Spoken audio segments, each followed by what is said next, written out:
Service. Thank you, Brendan. A very nice, warm introduction. So, yeah, today is Easter, so it means we need to speak about Jesus. I think we owe it to him. At least the 2 days a year where we actually talk about Jesus at service is Easter and Christmas service. And maybe he's mentioned one or two other times throughout the year, but I think it's very fair to say, if we're being very honest about our faith and our tradition, that we're not a Jesus church, right? It's I think if we're honest, we kind of have to admit that, right? We're not talking about Jesus every Sunday, and actually we're not mentioning Jesus that much, right? So again, I think on Easter we should definitely talk about Jesus, right? But I think the reality is, and this is what I want to touch upon today, is we're very heretical in our beliefs about Jesus, right? I think it's fair. Controversial. Yeah, I think it's fair to say we're a heretical Christian church if we call ourselves Christian, right? It's a question I've gotten many times, like, oh, you're in a different religion, is it Christian, right? And I always feel very conflicted answering that question because we do believe in Jesus. We do believe Jesus is the Messiah, but I feel like it's dishonest to say I'm Christian, right? Because obviously when you say you're Christian, there's a certain expectation, a certain kind of thinking about what that means, right? But I think the truth is, we're not Christian, right? We're heretics. We're Christian heretics, right? And I'm saying that because there's basically three things that we believe that makes us very hard for Christians to accept, right? And it's very difficult for Christians to feel good about what we believe, right? In fact, it actually makes them quite upset. It's actually contradictory, controversial to what they believe, right? And the first one is this idea around Jesus's divinity, right? And the idea that Jesus didn't exist before he was born. He's not a kind of divine God being, but that he is a person, that he was born when he was born. And one of the key elements of that is the fact that Jesus had a physical father, right?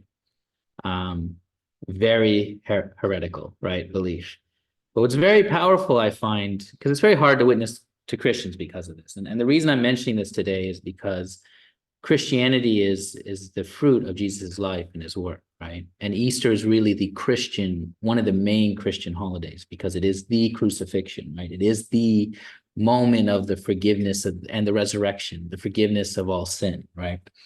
So to tell Christians that Jesus had a physical father is very challenging, right? So I never tell them who it is, right? I always tell them it's in the Bible, read the Bible. In fact, everyone, if you haven't read the Bible, I would really recommend today, because it's Easter, it's only a small section of the Bible to really be able to find out who Jesus's father is, right? And this is kind of my approach now when I try to witness to Christians. I say, Jesus had a physical father. And they're like, what? You mean God? No. Joseph? No. I'm like, well, who? I'm like, I'm not going to tell you. It's in the Bible and it's very clear. Once you know Jesus had a physical father, there's only one person it could be. There's only 4 gospels and 2 of them start after Jesus's birth. So there's only 2 gospels that even talk about Jesus's birth. And you just have to read them till the point Jesus is born, right? Or actually, you only have to read them till the point Mary's pregnant, right? And then you know. No, actually, you have to read them until Jesus is born because one of them's a little tricky in the timelines there for Mary's pregnancy. Anyway, that's the first kind of heretical point, right? And that comes very closely to lineage. And another point that's very powerful in the principal understanding of lineage is it really explains Jesus's lineage written in the Bible, right? Because there's 2 lineages written in the Bible, and they're very separate, right? And one of them is obviously Mary's lineage, right? So again, that's very difficult for Christians to accept, even though it's kind of clearly written in the Bible, even though it's very clear, this kind of logical explanation, it's completely contradictory, completely heretical to everything Christianity stands for, everything Christianity believes, right? And that brings us to today. The other very heretical thing is our belief in the resurrection, right? Christians believe Jesus' physical body came back to life, and his physical body walked around with the disciples and disappeared and came into existence, vanished in thin air. But it's very clear that our belief through the principle about the resurrection is very different. We obviously believe Jesus' resurrection was a spirit body manifesting through people's spiritual senses in a very real and physical way, right? His disciples didn't recognize him. And then when they did recognize him, he vanished, right? He came into a completely closed, locked room, right? And then there's the question of doubting Thomas, right? Well, show me the nails in your hand. But that's something that we know a spirit can do. A spirit can feel physical and feel the same as a physical body, right? Because when we talk about the fall, we kind of describe how spiritual senses work and how real something can feel, even with the spirit body. But Jesus couldn't explain to them that he was a spirit, because when he popped up in the room, the actual Bible says they were afraid that he was a spirit. So he couldn't just say, I'm a spirit, then they'd like freak out. So he had to say, no, it's me. It's really me. But it was obviously his spirit body, and their spirit senses were opened for those 40 days. So that's very heretical, right?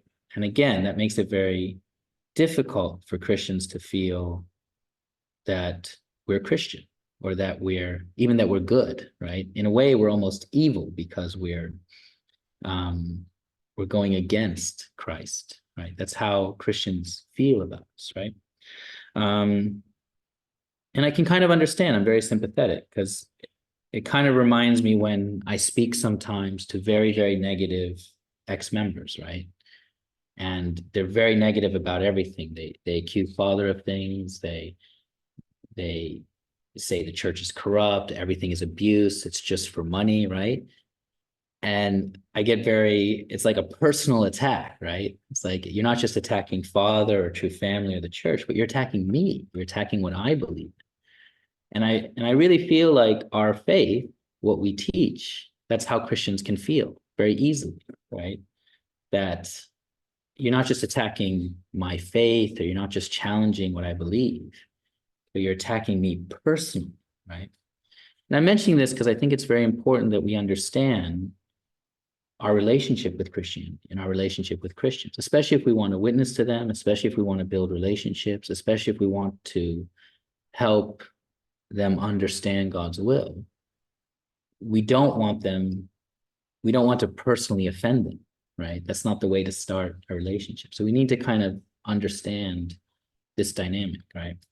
And then I think one of the hardest things to accept is that Jesus was 50% the Messiah, right? That there had to be two Messiahs, that Jesus should have gotten married, and that there should have been a female Messiah, right? Because, in the principle, that's very obvious, right? That God is male and female. And so there needs to be a male and female Messiah. And it's very, very obvious looking at Christian history that without the female Messiah, Christianity has struggled to bring that kind of balance to society.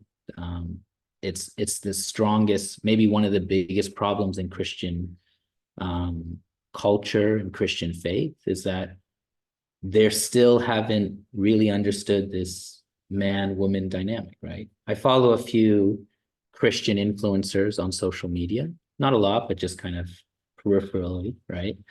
And sometimes they say awful things, right? Like they justify really incredibly misogynistic, really sexist kind of views that they justify with the Bible. And actually, it is in a way part of the Christian culture and the Christian belief system, these kind of actually very bad relationship advice around men-woman relationship. So it is very much like, for me, for my faith, one of the things that I feel is so important is the idea that there always had to have been two messiahs, right?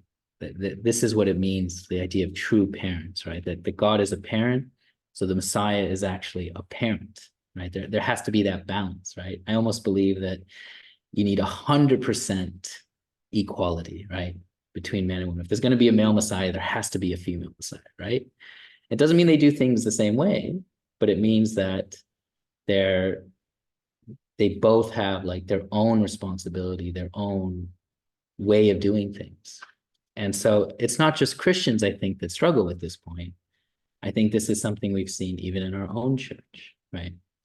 And so, yes, it's a Jesus service, but I'm actually bringing it back to true parents, right? It's actually going to be a service about mother, because I'm sure Jesus is with Father and Spirit world working together. They've always worked together. I'm sure they're happy hanging out together. But I'm sure that in this time of the providence, what they also care about is it's mother's time of the providence. And are we kind of uniting with mother? And so it's, you can see that Father, why it's hard for our members, because Father was such a dynamic, extroverted, speaking personality, right? He was always visible. He was always in front. He was always telling people what to do. He was always giving most of the public speeches. He was talking for hours on end, right? He was scolding the leaders. He was scolding the members, right? He was starting businesses. He was meeting with leaders. And Mother was always, in the background, more quiet, but, raising a family, taking care of things, right? But always there and always supporting Father. And so you can kind of understand why people focused on Father, right? Again, I can understand why members might struggle with that, right? In the same way that Christians might struggle with that. But Mother is also the Messiah, right? And it's different. It's a motherly Messiah versus a fatherly Messiah. She doesn't like to talk as long, right? She keeps things much more simple. She tries to, she sings much more often. Father liked to sing, but Mother sings almost any time she's in like a public room with members, right? So it's just a very different style, which is what you'd expect. You don't want, when I say there has to be two Messiah, that doesn't mean they're two Messiahs that do exactly the same thing. In fact, it's exactly the opposite. There needs to be a male Messiah who does male things and a female Messiah that does female things. And they're both equally a reflection of God. And, just for me personally, one example that always sticks with me is when I'm trying to listen to Father in Korean, it's really hard, right? He's got a real strong accent. He uses a lot of old terminology. He uses these really abstract analogies. When Mother speaks Korean, it is like so simple. It's so clear. She uses short sentences, clear points, easy words, right? It's almost, if I can use the word, it's cleaner, right? It's just, it's smooth, grammatically correct Korean, right? And just like easy for a foreigner who like learned the grammar in the book to understand, right? But also, it's just very heartfelt, very simple, very clear, and that's how she likes to speak, right? And so yeah, because of this prayer condition that we've been doing, and the first point is praying for true family. I've been praying a lot about Hyunjinim and Hyungjin, H1 and H2, right? And I've given a service about this before, like how I can kind of understand why they've, kind of understood their father, but not their mother kind of dynamic. But it's something that it still really bothers me. Like I still worry about. Like when I look at the providence, to me, like one of the most important things is Hyunjinim and Hyungjinim somehow being able to come back and unite with Mother. It's on a list of impossible things we pray about, like North-South Korea unification and, Israel, Palestine unification, right? Like they just feel like impossible problems, but I still genuinely am praying for them because I think it's the core of the providence, this complete balance between men and women, right? Father once explained the two biggest problems in the world are our own mind and body, right? That's the first struggle. And the second struggle is between men and women, right? The relationship problem. And so it's like, I understand, right? I understand, and I have close friends, who I grew up with, who I was very close with, that now work with Hyunjinim and or work with Hyunjinim, right? People I respect that I really do genuinely love and miss, and I'm kind of sad or heartbroken that they kind of are following Hyunjinim or Hyunjinim, but also that Hyunjinim and Hyunjinim are not with Mother, that they're kind of doing their own thing, right? So so now they're the heretics, right? We're the heretics to the Christians, and then now we have our own heretics, right? And so, but at the end of the day, like, the word doesn't mean anything, right? Because heretic in one way means people that don't believe what I believe, right? Or people who threaten my belief, right? And a lot of people, when they're thinking about religious faith, they're like, well, yeah, you believe that, but everyone believes that they're right. Like, if you're Muslim, you believe that that's the truth. And if you're Christian, you believe that's the truth. And I'm like, yeah, of course. Why would you believe anything if you didn't believe it was the truth, right? And if you don't believe anything, then you end up with another set of beliefs that you believe is the truth, right? But whatever you believe is the truth. That's kind of, it's kind of like the definition of your own belief is what you think is true. So yeah, I believe that I'm right and everyone else is wrong, right? It's just, and so I've always taken this, I've always taken this approach about our faith that, yeah, okay, I'm in a cult. What's that mean? It just means I'm in something that other people think is weird, right? And I understand that. I understand that other people think we're a cult, right? I still believe it, but I don't mind calling it a cult because that doesn't change what I believe, right? Yes, I understand that we're heretics if you're Christian, right? And I understand why, right? It's what we believe is almost offensive to what you've been taught and to what you believe, right? But at the end of the day, it's, I think truth is something and faith is something, even though it's very personal, I do think that what is objectively true ends up succeeding, right? And this is how God's providence has gone forward, right? People always believe many different things. They always try many different things. But society comes back to the things that are closest to the truth, closest to God's will, right? And so I really do believe that this kind of absolute equality between men and women is why, our faith is going to surpass Christianity, surpass Islam, right? Surpass all the other faiths, because that is objectively more true.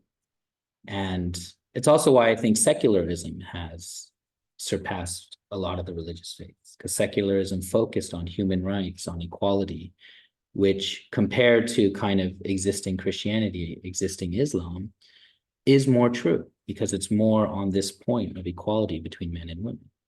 You can see how quickly that veers off into other directions without like a foundation of faith, without a moral principle that guides it.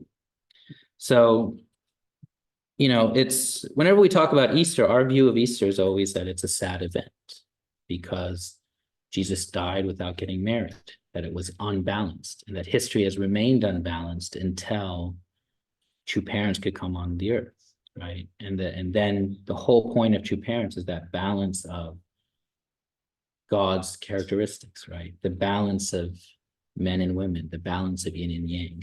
And that's something I really, really believe in, right? And since Brendan mentioned he heard my testimony yesterday, I said in that testimony, one of my favorite words is balance, right? It's because to me, it's like the simplest word to encapsulate the whole principle, right? Everything's out of balance and God's trying to bring everything back into balance, right? And that includes our mind and body, our internal desires, and it includes the relationships that we have with other people. So in conclusion, I really, I know that faith is personal, right? Each person's faith is slightly different. Everyone, even though we all come here and we come to church, we have slightly different views on how we should practice our faith, how we should live our faith. And, that's natural, right? Because we're all individuals, we're all individual embodiments of truth. But we do have some kind of shared faith, right? And we're trying to share that with people because we believe it will help them, right? I think Christians will benefit from understanding that the Messiah should have been a man and a woman. I think that will make them happier, right? It'll make their relationships better, right? But I think it is important that we're very humble, right, about our faith, because when we look at history, we see that when Jesus came, people were so confident in their faith that they couldn't open their mind to his message, right? And same when Father came, Christians were so confident in their faith, right? That they couldn't see what Father was trying to teach, right? So I think even in our own faith, even though I said, I believe I'm right and everyone else is wrong, right? I tried to be humble about that, if that makes sense, right? It's like I could be wrong, and I have to, if I want other people to listen to me, I have to be able to keep that door open, right? And so something Father said that, I always keep in my mind is, said, if anyone out there could find a better path than this, please tell me. Like I've really tried to find an easier way to do God's will and, solve the problems of the world. Like I'm open to other things, but this is the best I've found, right? This is this is the way I found. This is God's will. If you got a better one, please let me know, right? Because this is really tough sometimes, right? I'm paraphrasing, but so like I think about that, and I really try to have that heart, especially when I'm trying to witness to other people. It has to be give and take. It can't be like I'm right, you're wrong, so I'm going to tell you why you're wrong. It's I think I'm right, and this is why I think I'm right. And why do you think you're right? Right. And I'm willing to change my mind if you can convince me, right? If you can convince me that actually the balance of men and women means that there should only be a male Messiah, but that allows for balance, you could change my mind. I'll be a born again Christian tomorrow, right? But right now, I can't see how that's possible. I can't see how an only male Messiah brings unity between men and women, right? It seems very unfair, right? It seems very unbalanced. So I think the other part of that is then understanding other people's faith, not from an intellectual point of view, because it's very easy to explain why you believe something. You can always put logical points together, right? I don't know if any of you have read C.S. Lewis, but he's very good at kind of explaining why the fall could not have been a sexual sin. He addresses that directly. This is a Lion, the Witch, and the Wardrobe, Narnia author, very strong Christian. And one of his books, he writes an essay about why the fall of man was not a sexual sin, right? He's a very logical person. He explains it out. He was wrong, but he had a logical reason, right? And so that's my point. It's the understanding has to be understanding of people's emotional situation, right? Because people believe what they believe with some logical explanation, but really it's their personal experience. It's the things that they felt in their life, right? People have felt the Holy Spirit when they converted to Christianity, and it's changed their lives. They were inspired. They felt God's heart. And so you could never tell them that that's not true or that's not right, right? And it's important that when we talk to people, that we understand that we're empathetic, right? And I hate using the word empathetic because it gets hijacked and abused, but in a way, it just means that you understand what another person might be feeling, right? And then I think we have to also be forgiving when we're talking to people about faith, because their beliefs might offend us, right? It might insult us, right? And it's very important, I think, that we don't get offended about our beliefs. Or if we are offended, we at least forgive people for offending us, right?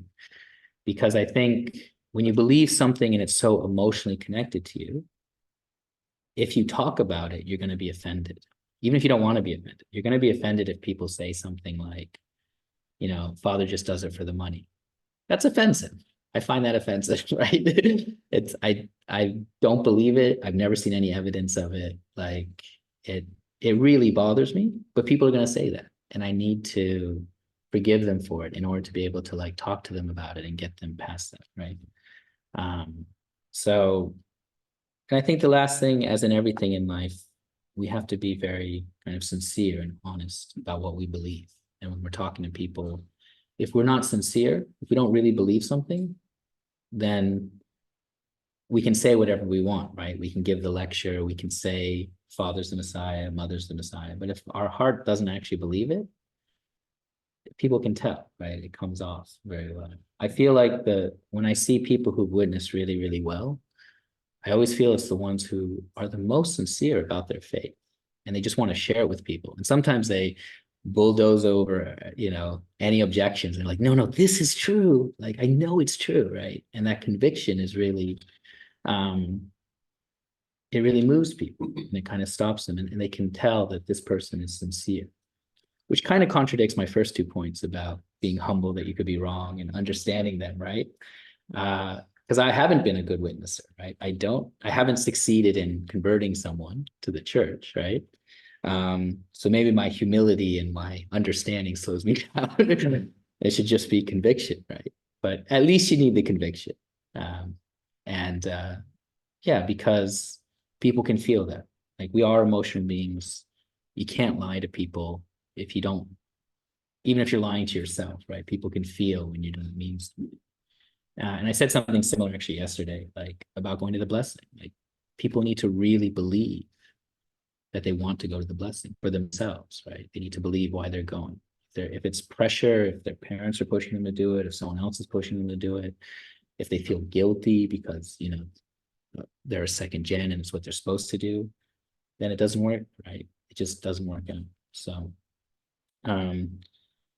yeah, so on this Easter, I really wanted to talk about, Jesus being the Messiah, and our kind of relationship with Christians, but also how that really connects with our kind of heretical view of Christianity, because Easter really brings that out. I always feel every Easter, I'm like, the Christians are so happy and we're kind of so sad. It's like a direct opposite. But also then it really reminds me of, Hyunjinim and Mother. And I feel like there's a lot of parallels there, right? In terms of our relationship with Christianity and then our relationship with our own heretics, right? It's really comes down to this point around, Mother's role, Mother's position, right? What that means in the context of the principle, and what we believe about true parents as true parents, right? And so you might have seen, I wrote it in my email, there's new content that Mother is bringing out to try to help people understand her role, her position. And so I really encourage people to read it, to study it, to pray about it, to understand it, right? Because I felt it's very good. And I'm conscious of this ceremony, but I have time. Actually, there was one other thing I forgot to mention earlier. But I want to share this experience because it really helped me to, let's say, understand this balance between mother and father, right? When I was on STF, there was a sister, and she was a very skeptical sister, right? Like she was very critical of the church, even on STF. She was very skeptical of true parents and our beliefs. I don't think she's a member anymore. But one time, she was asked to give like a representative prayer, and she started the prayer. This is 2004, by the way. So I think that UPF hadn't been founded yet. Father was still alive. So this was 20 years ago. And she started her prayer, beloved, dear heavenly parent. And when I heard it, I was like, that's so beautiful, right? And I was like, that is the most principled thing I've heard, right? That was my reaction when she said it. I'm like, yeah, of course. Why do we say father? That's almost sexist, right? Because she was a real strong feminist. So you could see where like she was coming from. But I was like, that's amazing. And I didn't really have like the conviction to pray that way after she did. Like, I guess it was just peer pressure. It was just weird. But it was like, I never forgot it. It really moved me. And so when Mother came out and was like, yeah, we have to pray, dear heavenly parents, I was like, oh, great. Like, I was kind of wanting to do that anyway. Like, I had already heard that, right? It wasn't even a surprise. But going back to the point about Hyungjinim, H2, that was one of the things that started his kind of journey away from mother. He couldn't accept that. And mother asked him to give like a public prayer. I think it was even the Chanilguk Declaration event, where he's prayed in front of all the members, Dear Heavenly Father, right? After mother had asked everyone to pray, Dear Heavenly Parent, right? He couldn't accept that, even that small kind of encompassing of, Heavenly Father, Heavenly Mother, right? So you can see why it's such a crucial, like, historical challenge, why it's such like a pivotal point around what it means, what the position and role of the Messiah means, right? And so I just thought that was like, it was always very fascinating to me how difficult that can be for people to accept, right? And just remembering that sister like 20 years ago, it was like 8 years before mother declared it, already kind of just from her like strong desire for equality, already kind of seeing that that's the way it should be, right? So so I wanted to share that as well, because I thought it was for me, it was a very kind of revelatory event, right? Like I really understood something deeper about God from this sister praying this way. And it really like stayed with me. And it actually really helped me when father passed and mother took over. I was actually skeptical. I was kind of wondering what mother would do, right? Little judgmental. And I knew that. And I was like, let's see what mother does. And then because one of the first things she did was like, let's pray in Heavenly Parent's name, it really it started to win me over very, very quickly. Right. So yeah, I just wanted to share that, because I think when we talk about Jesus, we're talking about a lot of things, right? And, I think the reason we don't focus on Jesus is because it's true mother's error. It's true parents' error. But that's on the foundation of Jesus, on the foundation of the families, Abraham, Moses, right? Just like Christians don't focus on Moses or Abraham, because it's kind of all encapsulated. So that was my Easter service. I can tell my kind of low voice is putting Jisung to sleep. So I'm going to close with a prayer. Heidi's desperately massaging his hand to keep him alive. But I understand, because we lost an hour of sleep. So people are going to be a little more tired today. So I'll close with a prayer, and then we'll kind of take a short break and we'll go up to the Chanchimon. It'd be nice if everyone could come, actually, because you get to take some of the holy wine with you. Sorry, holy salt. And we'll kind of close with the ceremony. So everyone can join me in prayer. Sarang Manashin Hanal Bumunim.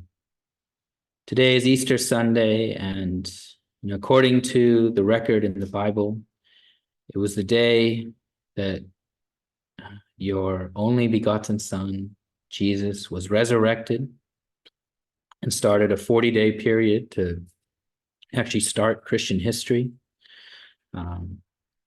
And just a few days before, Jesus had been crucified, a day that was a real tragedy in your hearts. The Bible kind of hints at how angry you were. The sky went dark, and the curtain in the temple was torn, and there was an earthquake. But in many ways, Jesus' last word asks you to forgive the people of the time. Maybe that saved their lives from your wrath. But we know that it was a tragedy, and it was a really terrible moment in history, a heartbreaking moment in history for you as a parent, to not just lose your son, but to lose the hopes and dreams that you had of Jesus to really build a family in a world and to bring your lost children back to you. So we know through the principle, the course of history, to come back, to again be able to bring second coming, to bring Father, and then also then to finally bring true mother, so that we could have a position of parents.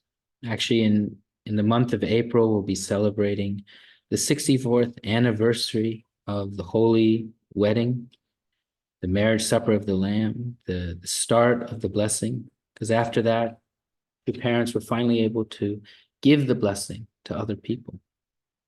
And so all of us here has really benefited from that blessing, whether we were blessed ourselves or our parents were blessed. It really changed the course of our lives, and it's really a defining moment for us. So I pray as we go about today, we can really reflect deeply on our relationship with you, with history. We can reflect on our relationship with our own parents, with our brothers and sisters, with true parents, and with you. We pray always when we have these opportunities to really celebrate a historical event, we can put it in the context of how we can grow, how we can become deeper and more spiritual and more loving.